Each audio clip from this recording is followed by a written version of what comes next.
I want you to think about an animation studio. Anyone, like the first to pop out of your head. Maybe the one in your head now is one of the mainstream masters like Pixar. Maybe it's one of the more interesting ones like DreamWorks.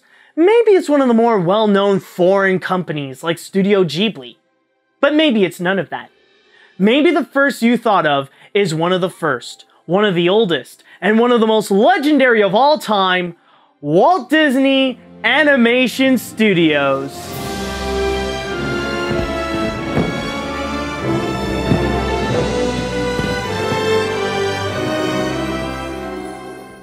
Okay, maybe it's because of the title, but there is also another good reason.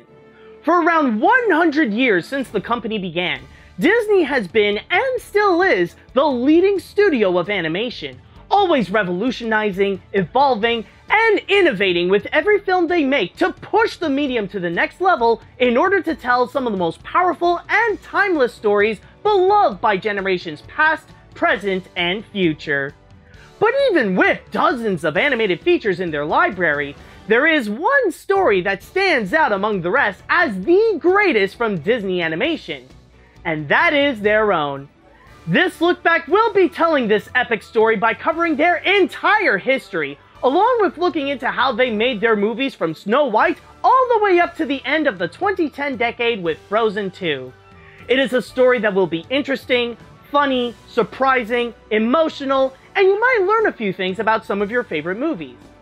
And so, with all that said, it is with deepest pride and greatest pleasure that I welcome you here on this day. And now, I invite you to relax, go and pull up a chair, as Animation Look Back proudly presents Walt Disney Animation Studios Plus. Now let's start with Walt's beginnings. Ever since he was a child, Walter Elias Disney always knew that he had a passion for the arts. Born in Chicago, Illinois on December 5th, 1901, and raised in Missouri, Walt loved to draw whenever he could, and always looked for ways to improve his skills. So much so that he even attended weekends and night courses on cartooning in between school time. In 1920, Disney tried, and failed, to open his own company with a fellow artist he met at a contemporary art shop named Ilyich.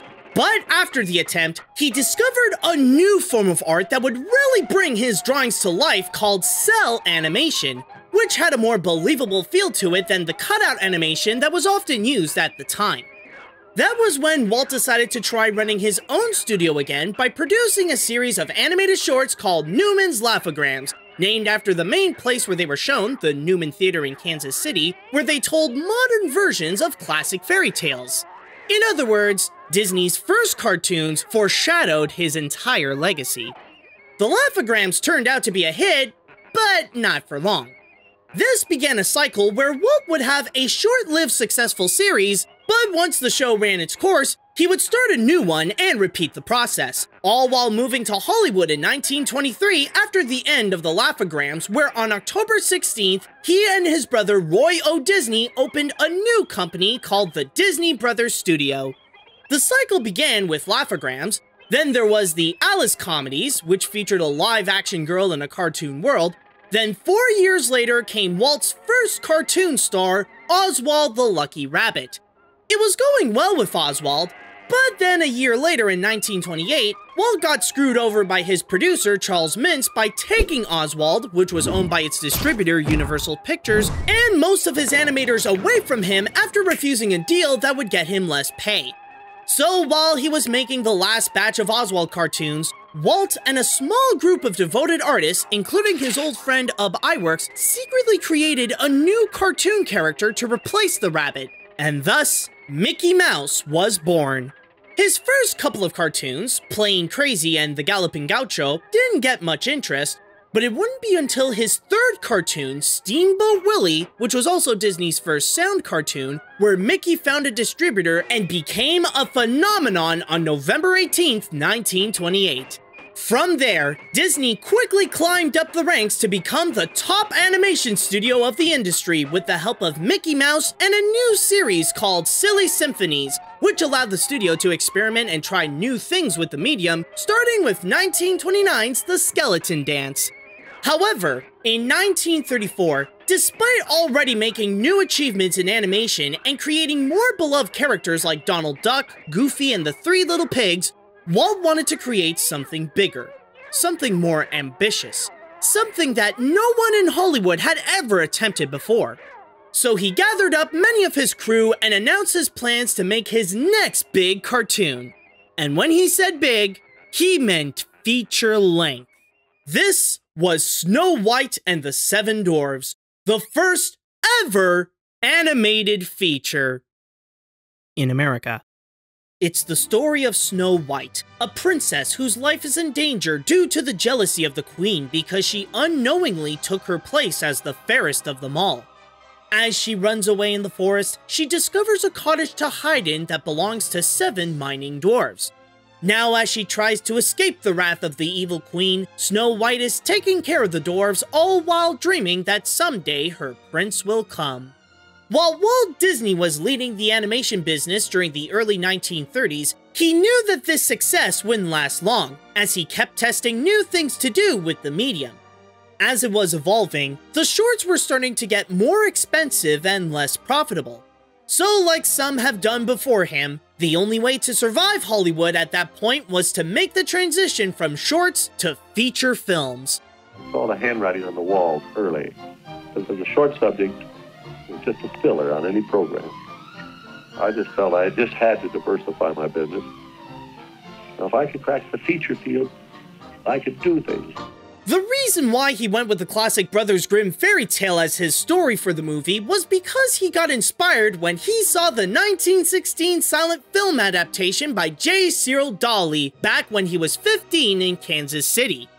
While it may not have been the first animated feature in history, as there have been a few that preceded it like 1926's The Adventures of Prince Ahmed or 1930's Le Roman de Renard, it is marked as the first animated feature ever to use cells as its medium.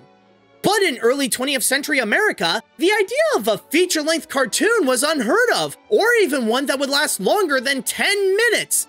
When word first came out about his plans for an animated movie, it was met with complete ridicule from both the press and the film industry, as they infamously referred to it as Disney's folly. However, even with all the doubts surrounding him, it didn't even put a dent on Walt's determination.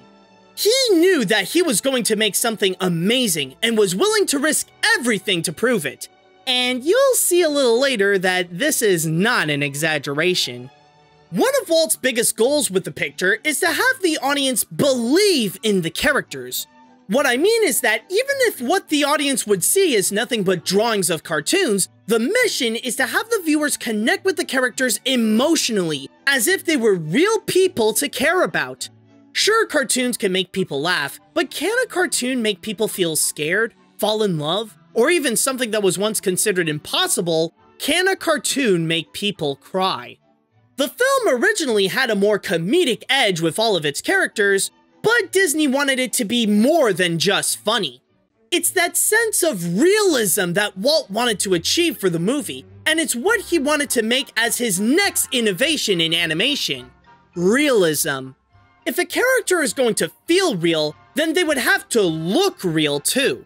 The transition of animating Mickey Mouse cartoons to realistic people was proven to be a tough task for the artist, but Walt still tried his best to get his animators in the best shape they can be to make this movie.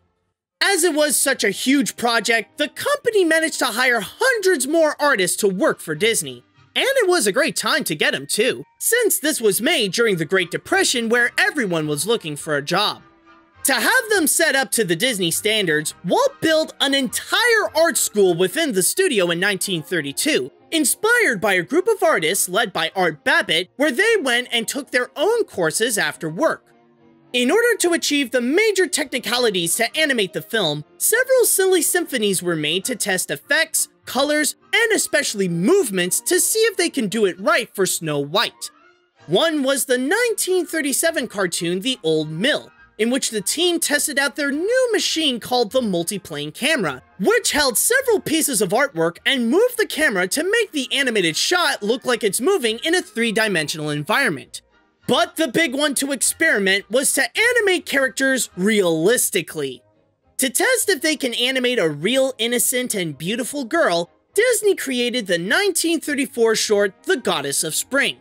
For there lived a maiden, so gentle was she, that all the world alone. As you can tell, they had a long way to go. It wasn't until the studio hired animator Grim Natwick, who is credited as the man that drew Betty Boop as we know her today, where he captured the perfect design of Snow White that Walt was looking for. From there, the realism of the princess and the queen finally began to take shape, but not all efforts came out successful. Originally, the prince was supposed to have a bigger part where he would be trapped by the queen and would escape to rescue Snow White. However, his role was heavily scaled back due to the artist still having a hard time to animate real male humans. But this is not to say that everything had to be real in the movie. The overall style of the film, with the painted backgrounds, is reminiscent of pictures in those old European storybooks, and the only characters who are an exception to the rule of realism are the dwarves. As they are the comic reliefs of the picture, they are allowed to be more animated and caricatured, while encouraging the animators to find a good gag with either them or Snow White's animal friends with a system called $5 a gag. Got a good joke that made it in the movie? You get $5. Pretty self-explanatory there. However, while the artist may be more comfortable with animating the dwarves, that doesn't mean they don't come with a big challenge. For many years during production, Walt and his team had a very hard time trying to name the 7 dwarves. In total, there were around 50 names that were considered for them. Some of these include Awful, Baldy, Blobby, Burpy, Crabby, Cranky, Deafy, Dirty, Dizzy, Flabby, Gappy, Goopy, Helpful, Hickey, Hoppy, Hungry, Jumpy, Lazy, Nifty, Puffy, Shorty, Sneezy, Wizzy, Shifty, Sniffy, Snoopy, Soulful, Stuffy, Swift, Cheerful, Thrifty, Tubby, Weepy, Wheezy, Wistful, and Big O Bigo. And that's not even all of them. But finally, in less than a year before its release, their names and personalities that would distinguish each of them were finally settled with Doc, Happy, Sneezy, Grumpy, Bashful, Sleepy, and Dopey. But despite all the creative challenges, despite the lengths to achieve realism, and despite the time it took to define the characters, there was one obstacle that was the toughest for Walt to overcome: money. The movie took so much time and resource that it ended up sucking all the money that was left in the studio. The Disney brothers even went as far as convincing an executive at the Bank of America by showing an unfinished version of the film. But even that wasn't enough to cover the budget. As much as his wife Lillian and his brother and financier of the company Roy tried to tell him to stop, Walt even went as far as going into his own fortune and mortgage his own home. What was originally thought to have cost $250,000 to make, the movie's budget ended up becoming nearly $1.5 million. At that point, it wasn't just the money that was at risk. Walt put his company, his livelihood, and his life's work on the line. After around 4 years of production, the moment finally came on December 21st, 1937, where the movie premiered at the Carthay Circle Theater. It was a sold-out event, and some of the biggest stars at the time were all there to witness Disney's first movie. It was one of the most stressful moments of Walt and his crew's lives, and once the film was over, Disney's folly turned into Disney's phenomenon. The audience at the premiere jumped at their feet for a standing ovation after they laughed and cried with the film. Even right at that moment, they knew what they just witnessed was a monumental moment in cinema history, and it even got Walt on the cover of Time magazine. As the film later had a public release on February 4th, 1938, it was beloved by both critics and audiences and broke some major box office records by earning a total of more than $7.8 million, making it the highest grossing sound film of all time before it got quickly dethroned by Gone with the Wind. But the revenue did not just come from the movie itself. Snow White was also credited to be the first movie to have merchandise released on the same day as the film, and even put out the first feature film soundtrack on phonographic records. The success of the film was even taken note in Hollywood, where MGM was inspired to pursue their own family-friendly fantasy film that would eventually become the 1939 classic, The Wizard of Oz. The movie was also recognized at the Academy Awards, where it got nominated for Best Original Score, but the big win was an honorary award as a significant screen innovation which had charmed millions and pioneered a great new entertainment field.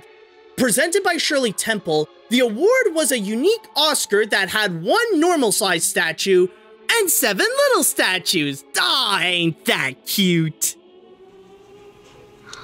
Isn't it bright and shiny? Oh, it's beautiful. Aren't you proud of it, Mr. Disney? Well, I'm so proud I think I'll bust.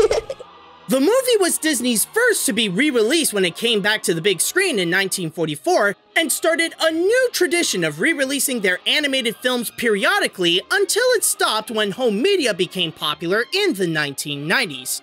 With the combined total of all the re-releases, the film made a lifetime gross of $418 million.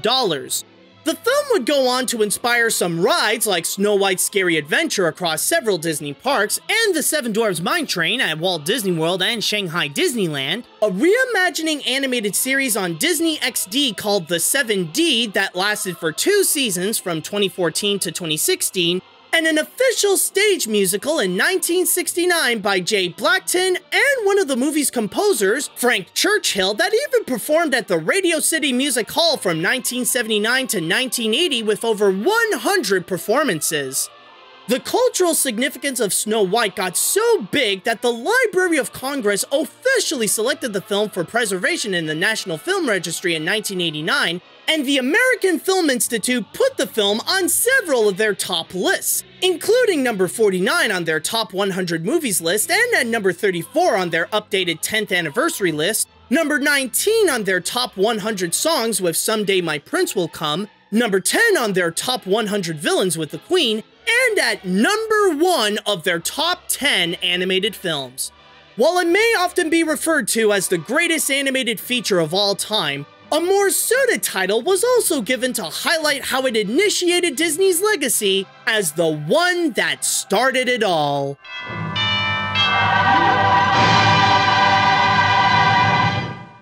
Thanks to the success of Snow White, it allowed Disney to grow his company even bigger than before and move his studio to a much larger facility in Burbank, where they could bring even more artists to produce more cartoons and especially more movies. So now that Walt knew the formula to create animated films, it was time to see if he can make lightning strike twice with his next feature, Pinocchio. The film centers on Pinocchio, a wooden puppet who came to life by the Blue Fairy by granting the wish of his creator, Geppetto. By his side, a cricket named Jiminy was appointed by the fairy to be his conscience so that the wooden kid would stay out of trouble and learn what it means to be a real boy. But because of the puppet's wide-eyed and curious nature of everything around him, the conscious job is not working out well, as Pinocchio often finds himself hanging out with shady characters, going to dangerous places, and even getting swallowed by a whale. The idea of the movie began during the end of production of Snow White back in 1937, when one of Walt's top animators, Norm Ferguson, handed him a book called The Adventures of Pinocchio by Carlo Collodi. The book sparked Walt's imagination and got him all excited as it had tons of amazing material to turn this into one of his animated features. But if he were to adapt it into a movie, he had to make some major changes, especially regarding the wooden puppet himself. In the original novel, Pinocchio was cold-hearted, rude, arrogant, and self-centered who had to learn to be a good boy the hard way. In fact, the crew was close to having him stay true to the source material by having his personality emulate the one of Edgar Bergen's ventriloquist dummy, Charlie McCarthy. In other words, Pinocchio was supposed to be a douchebag! What? Unsurprisingly, Walt did not want that version in his film. Maybe having a good design could help. But turns out that it was easier said than done. Animator Fred Moore, along with the young Frank Thomas and Ollie Johnston, tried some tests with Pinocchio's design to bring the wooden puppet to life. But there was just something about it that didn't really work for Walt. Somehow, the appeal wasn't fully there. It wasn't until another young animator, Milt Kahl, had to step in because he knew what was the problem with the tests. It wasn't the way he was drawn or how he moved, it was that they were making him a puppet instead of a boy. In order to prove it, Kahl made an animation test where Pinocchio was going underwater to look for Monstro the whale, and was depicted more as a real boy who just so happened to have some puppet features. When Walt saw it, he knew that he finally found his Pinocchio and made his personality reflect on Milt's design as a kid who is filled with innocence and wonder, but can also be naive. But even if the team had their star, there was still something missing. Something to add some heart and a bit of humor to the picture. Enter Jiminy Cricket, who was originally a minor character in the novel due to the fact that he was, well, how can I put this, very short-lived. In the movie, the writers decided to give him a much bigger part where he would follow Pinocchio on his adventures and act as his conscience to tell him what is the right thing to do. Also, Walt decided to assign Ward Kimball to be the supervising animator of the Cricket out of sympathy. You see, back in Snow White, Ward spent 8 months animating a musical number where the dwarves would eat a bowl of soup, and was very proud of it too. However, Walt decided to cut it out of the film because he viewed the scene as unnecessary. This, of course, crushed Kimball's soul. So as a way of saying sorry, Walt gave him the leading animating job on Jiminy. When it came to designing him, he was originally a lot more of a cricket. But then Walt demanded to have him look cuter, and as more designs were done, Jiminy looked a lot less like a cricket and more like a little man, up to the point that the only reason why he's a cricket is because the movie said so. I'll bet a lot of you folks don't believe that. When casting the voices, Disney made it the first animated movie to hire celebrities to be the voices. These include Cliff Edwards, also known as Ukulele Ike, Evelyn Venable, Walter Catlett, Frankie Darrow, and child actor Dickie Jones. Some are also a little more notable, like Christian Rubb is not only the voice of Geppetto, but the character was also modeled after him. Charles Judels played both the large and villainous roles of Stromboli and the Coachman, and Gideon was voiced by none other than Mel Blanc. That's right, the legendary voice actor who played countless of Looney Tunes and Hanna-Barbera characters actually did a voice for Disney. Anyways, Gideon was originally going to talk in the feature, and Blanc did all of his voiceovers, but it was later decided to make him mute and all of his dialogue got thrown out. The only thing Mel did that survived in the movie was a hiccup. On a side note, Pinocchio wasn't the only Disney project that featured Blanc's voice. Technically, there was Who Framed Roger Rabbit that featured many of his Looney Tunes characters, but there is one other project where his voice was a lot more prominent than in Pinocchio, and that is the 1964 attraction, The Carousel of Progress as Uncle Orville. Too bad he's not reading the Help Wanted ads. No privacy, it's all around this place. Sorry, Orville. Back onto Pinocchio, when it was time to do the animation, the artist had one goal in mind: make it better than Snow White. Now that they knew how to create an animated feature, the next step was to further push the high standards they had already set.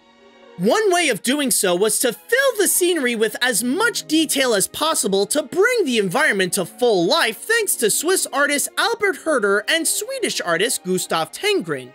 Their works were responsible for the living European fairy tale-like village, the wild attractions in Pleasure Island, and all the toys and clocks in Geppetto's workshop. In fact, the model department that was responsible for making sculptures of the characters as reference for the animators also made functioning models of Geppetto's cuckoo clocks along with the coachman's carriage and Stromboli's wagon. For the latter, the filmmakers took the working model of the wagon and filmed it rolling along in the shots they wanted, which they then took the frames and made wash-off relief cells so that they can later add the characters and the colors onto the shot. resulting the wagon to look highly believable while still feel like it's a part of the same environment as Pinocchio's. But if there was one crowning achievement in the animation, one that many to this day still claim is the greatest example of it, it's the effects animation. For over a year, animators worked tirelessly to provide the film as many effects as possible to make them the highlight of their respective scene, and to give the film a stronger impact.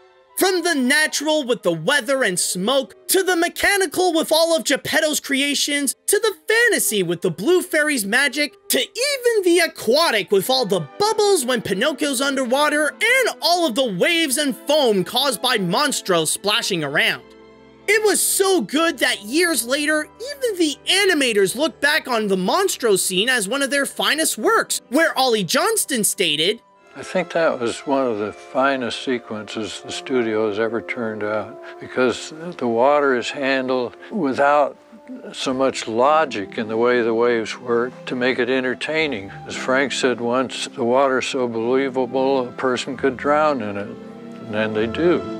After the intense work that was put onto the feature, Pinocchio was finally released on February 23rd, 1940, and the critics were amazed by the movie. So much so that they even considered it to be better than Snow White. However, despite the massive praise, there was something unexpected that occurred.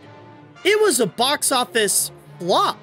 While many attributed its failure to World War II closing off the European and Asian markets, the biggest factor was how Pinocchio was a lot more expensive to make, with a bigger budget than Snow White, estimated at nearly $2.3 million, with the film to have reported only making somewhere between $1.4 million and $1.9 million. However, while it may have been bad for Pinocchio on its initial release, its legacy and recognition as a legend went up from there and had never stopped since. As time moved on, the movie would be recognized by the public as one of Disney's greatest masterpieces. At the Academy Awards, it was Disney's first movie to have won an Oscar, and it even won 2, where it earned Best Original Score and Best Original Song for When You Wish Upon a Star. This and Mary Poppins would be his only features to win both music categories at the Oscars during Walt's lifetime. As for When You Wish Upon a Star, its message of hope, dreams, and wish fulfillment resonated as everything Disney stands for, and has since been known as the company's official anthem, using it on numerous of their parades, fireworks shows, the horn in their cruise line, openings to their TV specials, and on their film logos. After World War II, the box office performance would significantly improve with the re-releases and ultimately earned a total of more than $84 million. Pinocchio then made his mark in the theme parks with his own attraction, Pinocchio's Daring Journey, at Disneyland, Tokyo Disneyland, and Disneyland Paris, along with some quick-service restaurants at some of the parks. In 1985, it was the first of Walt's movies to be released on VHS, and its massive success was credited to have initiated Disney's highly successful business in home media, even if the heads at the time thought it would be a huge risk. In 1994, the movie was added to the National Film Registry, and later on, the American Film Institute placed it at number 38 of its top 100 cheers list, number 7 on its top 100 songs for When You Wish Upon a Star, and at number 2 on its top 10 animated films.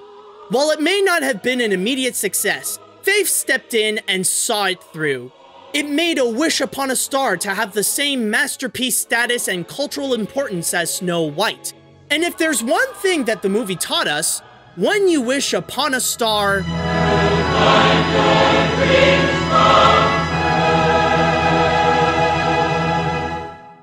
Now before we jump on to the next movie, let's step back a bit to 1936. It was a simpler and ambitious time at Disney's. They were still the top Hollywood studio making cartoons, and they were on their way to make history with their first feature-length film. However, the only downside to all this was that the popularity of Mickey Mouse was dwindling. While he may had his moment of glory after the release of Steamboat Willie, people were starting to lose interest in the mouse as Disney began bringing out more characters that had a stronger personality than Mickey, like Donald Duck. Not to mention that Snow White and the Dwarves were just around the corner to become the next biggest celebrities. Even within the studio, the crew was more interested in making cartoons with the duck than with the mouse. Walt wasn't prepared to let his favorite creation be forgotten. So in order to spice up interest in Mickey with his artists and writers, he decided to create a special cartoon. One that would truly mix animation with music. Of course, Disney had done this many times before, especially with the Silly Symphony cartoons where his team experimented with characters, colors, effects, and especially having the visuals pair up with the soundtrack. However, this would be a little more different. The music wouldn't be matched with slapstick comedy, wacky sound effects, and funny voices. The cartoon would feature animation that followed the music, and that's it. Walt even found the perfect story for it, which was the Johann Wolfgang von Goethe poem, The Sorcerer's Apprentice, with the orchestral piece based on the poem by Paul Dukas. The story is about an apprentice who wanted to try out the magic of the sorcerer he works for while he was taking a break. But when practicing on a broom, the situation got quickly out of hand when the apprentice doesn't know how to stop the magic. One day, Walt was eating at Chasen's in Hollywood and met famed conductor Leopold Stokowski. The two had a nice chat and Walt brought up his Sorcerer's Apprentice idea, which got Stokowski very intrigued and thus began the collaboration of two entertainment giants. When composing the music, Stokowski got so into it that he spent 3 hours one night perfecting his score with his orchestra. However, that sense of perfectionism came with a big price. Quite literally, in fact. The budget of the short grew at a frighteningly large rate, so much that it became 3 times more expensive than the average Mickey cartoon, which started to concern Roy and even Walt that something so expensive might never make its money back. What can they do to balance that out? Well, funny enough, the answer came from Leopold's enthusiasm, who was bursting with energy after scoring The Sorcerer's Apprentice that he wanted to do more, which gave Disney the brilliant idea of making shorts similar to the experimental Mickey project, but put them all into one feature. A concert feature, if you will. So in 1938, Disney extended Stokowski's contract and began work on the concert feature. When it was time to select which musical pieces to use and what visuals to match them with, Walt and Leopold didn't just bring in some of Disney's team members for the meeting. They also enlisted the help of composer and music critic Deems Taylor to be an advisor in the selections. He was also brought on board to appear on camera during the film as the Master of Ceremonies, where he would introduce each segment of the feature. What you're going to see are the designs and pictures and stories that music inspired in the minds and imaginations of a group of artists. Once all the music was selected, there was still one thing to do for the picture. The title. I mean, the concert feature is alright, but it's just a little dull and generic, don't you think? So after careful consideration of many different names, the one that ultimately got chosen and expressed the true meaning of what this film is all about was Fantasia, which its definition is stated as a free, usually instrumental composition, not in strict form. So now that everything was set for Fantasia, it was time for the animators to get to work and bring the music to life. Going in the order of their appearance in the movie, it begins with Toccata and Fugue in D minor by Johann Sebastian Bach, which starts with live-action shots of the orchestra, illuminated to emphasize their colorful shadows, then transition to abstract animation that reflect the music. For the abstract look, it started with the designs of effects animator Cy Young, and then Disney brought in German animator Oskar Fischinger to fully create the overall look. Oskar also helped out in Pinocchio with the Blue Fairy's wand effects. However, against Fischinger's wishes, Walt had to scale back the abstract to make the visuals more appealing to the public. The next number is the Nutcracker Suite by Pyotr Ilyich Tchaikovsky, where it depicts the changing of the seasons by bringing nature to life, and some fairies are included to help the transitions. This piece was added in order to have the people with less knowledge on classical music to be more engaged with the film with something that they could be familiar with. While they may have taken out the traditional story of the Nutcracker in favor of the seasons, the animation still retains some of its ballet elements. Speaking of which, because of the complex technical demands in the animation of the dancing plants, fish, fairies, and many more, A cell that presented only a 24th of a second took approximately 3 to 4 hours to create each. Then it's the segment that originated Fantasia, the Sorcerer's Apprentice. Among all the numbers in the movie, the Sorcerer's Apprentice is the only one where its story stays true to the one that's meant to be accompanied to its respective musical piece. Over the years since his first appearance in the late 1920s, the design of Mickey Mouse had significantly evolved. But for Fantasia, where there was no sound or dialogue to help the animation, Mickey had to have a new look so that he could be purely expressive. So with the help of animator Fred Moore, the mouse got a new design where he was given pupils for his eyes. But while it was originally built for Fantasia, the design first appeared in 1939 in cartoons like The Pointer and Mickey's Surprise Party. Also, the wizard that Mickey works for is a caricature of Walt Disney himself, so much so that they gave him Disney's name backwards for his name as Yen Sid. He even shares Walt's famous eyebrow raise. Yeah, before Dwayne Johnson and DreamWorks were doing it, the raised eyebrows was Walt's thing. Next up is The Rite of Spring by Igor Stravinsky that presents the origins of life on Earth from the planet's beginnings to the extinction of the dinosaurs. At the time, it was a pretty taboo subject due to the debate of evolution versus creationism, which was why Walt scaled it back from its original concept of the expanded story that included the dawn of mammals and the first humans. At the start of the segment, the animators had to rely on effects animation to progress the story with the bubbling lava and the smoking and exploding volcanoes. For the dinosaurs, it was a real challenge because at the time, there was no idea regarding how they were alive or how they moved. With the help of many experts, the animators had to mostly rely on their own imagination on how these dinosaurs came to life and how they would fight against one another. Then it's the Pastoral Symphony by Ludwig van Beethoven, which shows a regular day in a world based on Greek and Roman mythology filled with gods, centaurs, Pegasus, fauns, and cupids. Originally, the music that would accompany this number was Gabriel Piernet's Cydalise et le Chèvre Pied. But Walt changed it to Beethoven's piece because he felt like it had a stronger sense of mythological power. For the 1969 reissue and all of the re-releases following afterwards, Disney removed 2 characters named Sunflower and Otica due to their offensive stereotypical depiction of African Americans. And considering how their roles in the film are to be the black centauret's servants to the white centaurettes and Bacchus, yeah, at least for the public releases of the film, they had to go. After that, it's Dance of the Hours by Amilcare Ponchielli, a ballet presented by animals that depicts the different times of the day, from the morning with the ostriches, to the afternoon with the hippos, to the evening with the elephants, to the night with the alligators.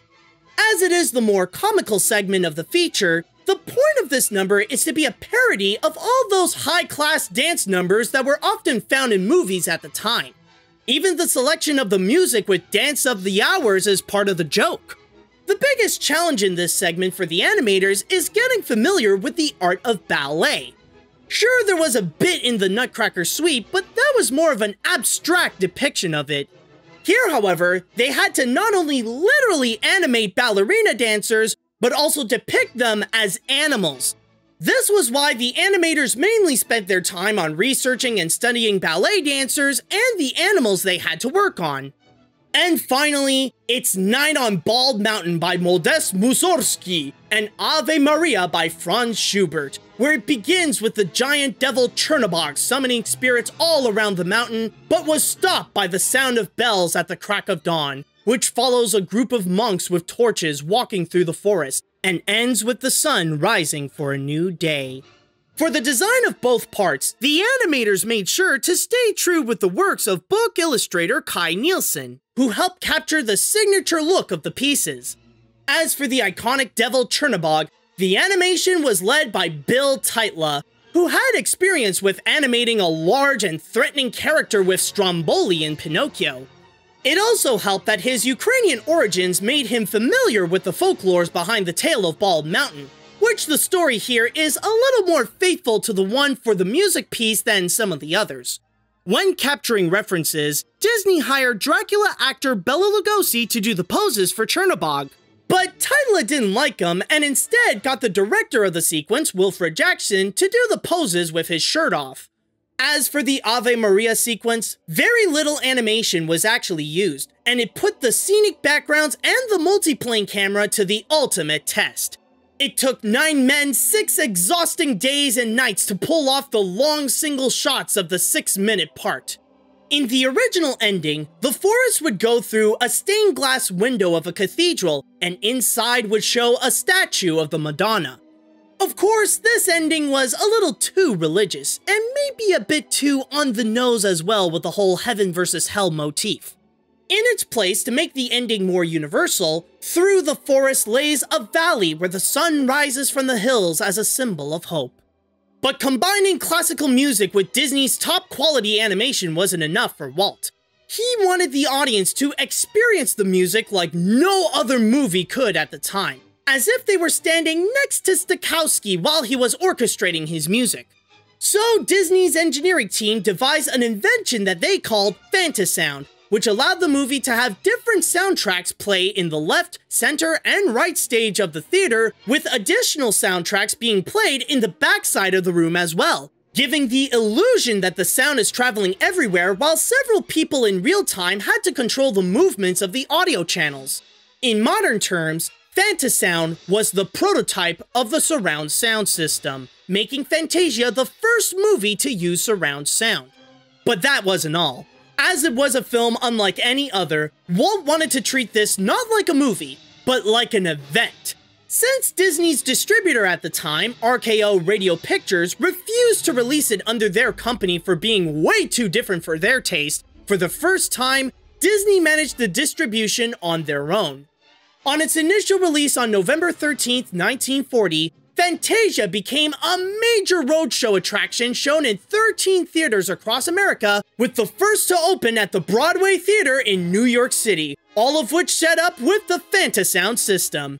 It had trained people to cue the lighting and curtains and take people to their seats when they buy a ticket, theater marquees were set up, program booklets were made and handed out. It was like going to a real concert.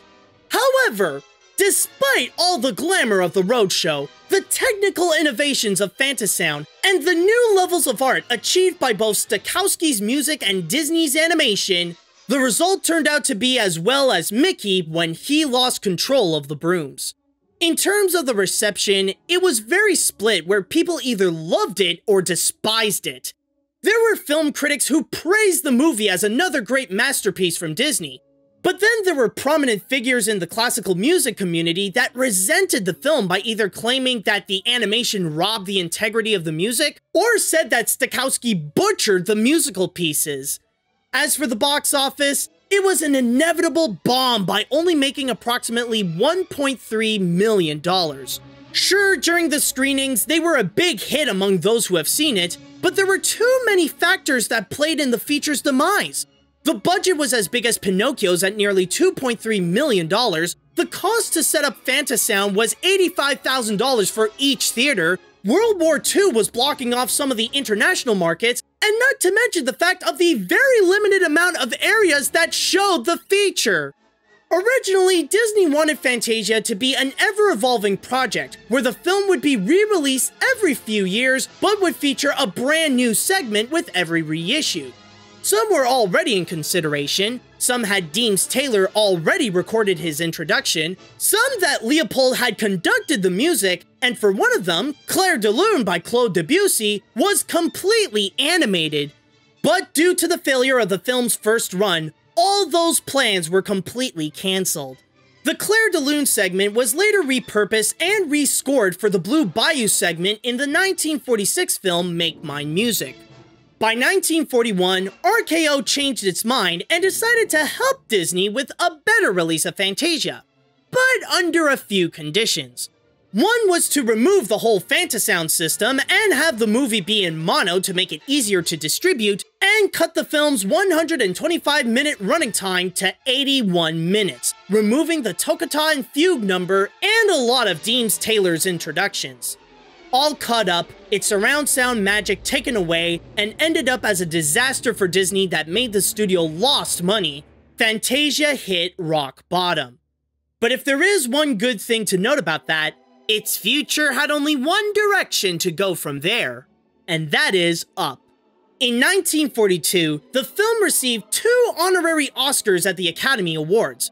One was for Fantasound for the crew's outstanding contribution to the achievement of the use of sound in motion pictures through the production of Fantasia, and the other was for Leopold Tchaikovsky and his associates for their unique achievement in the creation of a new form of visualized music in Walt Disney's production Fantasia, thereby widening the scope of the motion picture as entertainment and as an art form.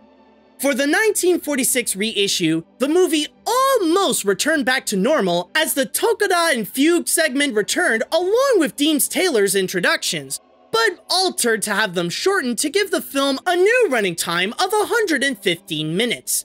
Fantasound also slightly returned as time passed by as the technology for stereo sound gradually got better. But its recognition by the public as a Disney classic wouldn't truly happen until the 1969 re-release, where the psychedelic imagery really resonated with people during the hippie movement. But throughout its reissues and home media releases, which accumulated a box office total of $76.4 million, it wasn't until in 2000 when the movie was released on DVD as part of the Fantasia anthology set, where Disney fully restored the feature to have it be as true to the original length as possible, and have it be in 5.1 surround sound, making it the first time since 1940 that people can experience Fantasia just like how it was in the roadshow. The only significant difference was that Deems Taylor's audio was lost in the restoration, so they had to be dubbed by Corey Burton. Ever since its release, Fantasia eventually grew to become a true Disney icon that many can easily recognize, even to the point of having some laughs about it. The movie had often been the subject of parody by the Warner Brothers cartoons, The Simpsons, and there was even an entire feature-length parody of Fantasia with the 1976 Italian animated film Allegro non troppo. The image of him in the Sorcerer outfit became one of Mickey's most iconic costumes, with Disney often displaying it prominently with the Sorcerer's hat and his red robe, especially at the parks. In 2010, the Sorcerer's Apprentice segment was the inspiration for the Jerry Bruckheimer-produced feature, The Sorcerer's Apprentice, starring Nicolas Cage and Jay Baruchel. And in 2014, the film spun off a rhythm game by Harmonix for the Xbox One and Xbox 360 called Fantasia: Music Evolved, where the player moves in time with the contemporary music. Going back to 1990, the film was added to the National Film Registry, and 5 years later, the Vatican put the film among its list of 45 great films in honor of cinema's 100th anniversary.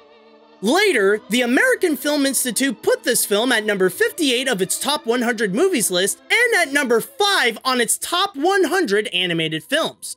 But if you thought the perfect way to watch the film was to see it just like it was during the roadshow, there was one way to top that.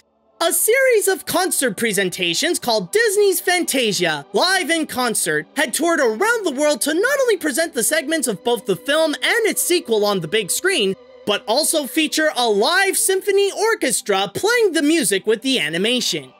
While it may not have been an immediate success, Fantasia would eventually find its status as a Disney masterpiece and be beloved by critics and audiences as not a movie, but as Disney's most experimental, unique, and one of his greatest works of art.